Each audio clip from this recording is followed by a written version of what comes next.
Bonjour les amis.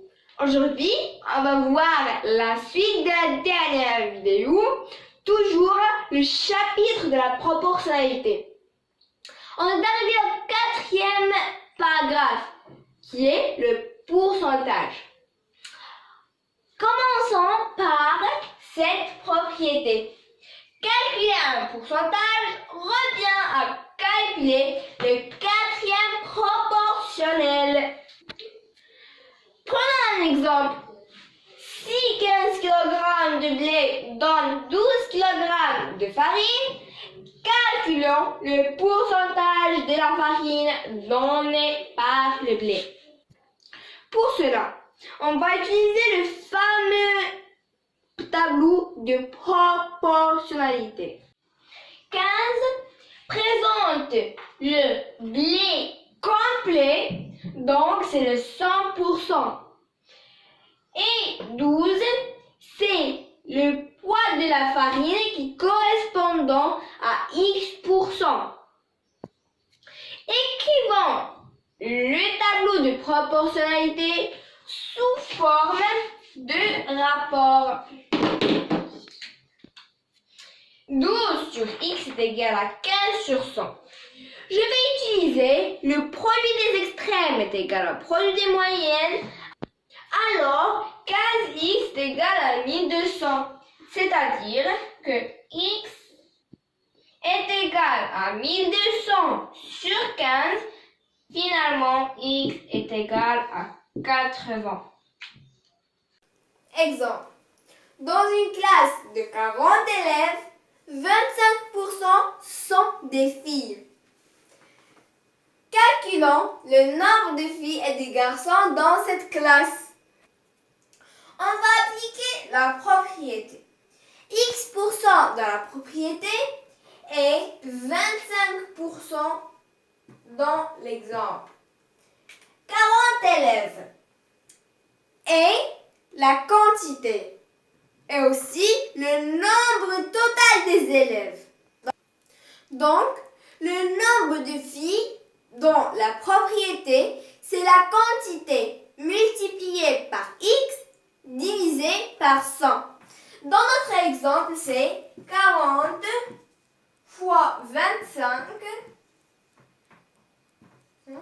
sur 100 est égal à 1000 sur 100 est égal à 10. Et donc 10 est le nombre de filles. Par conséquent, 40 moins 10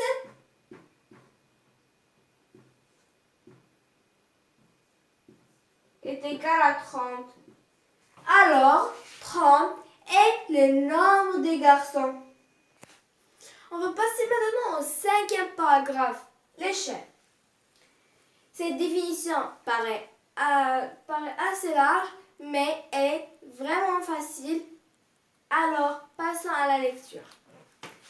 L'échelle d'une carte ou d'un plan est le coefficient de proportionnalité qui permet de passer des distances réelles aux distances correspondantes sur la carte ou le plan, exprimées dans la même unité. Ici, on trouve le résumé de notre définition qui est l'échelle est égale à la distance sur le plan sur la distance réelle. Voyons cet exemple. Si l'échelle d'une carte est de 1 sur 500 000, cela signifie que 1 cm sur la carte correspond à 500 000 cm en réalité. C'est-à-dire que pour passer de la distance sur la carte, on doit multiplier par 500 000. Et bien sûr, à la distance sur le terrain. Et maintenant, pour passer de la distance sur le terrain à la distance sur la carte, on doit diviser par 500 000.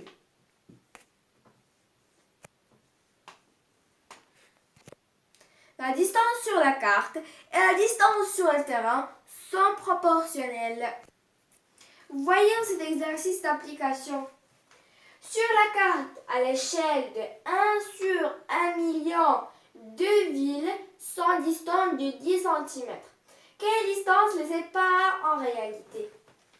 On a vu que pour passer de la distance sur la carte à la distance réelle, bien sur le terrain, on doit multiplier par le dénominateur. Donc, on va faire la distance réelle, bien sûr, est égale à 1 million fois 10. Donc, 1 million fois 10 est égal à 10 millions.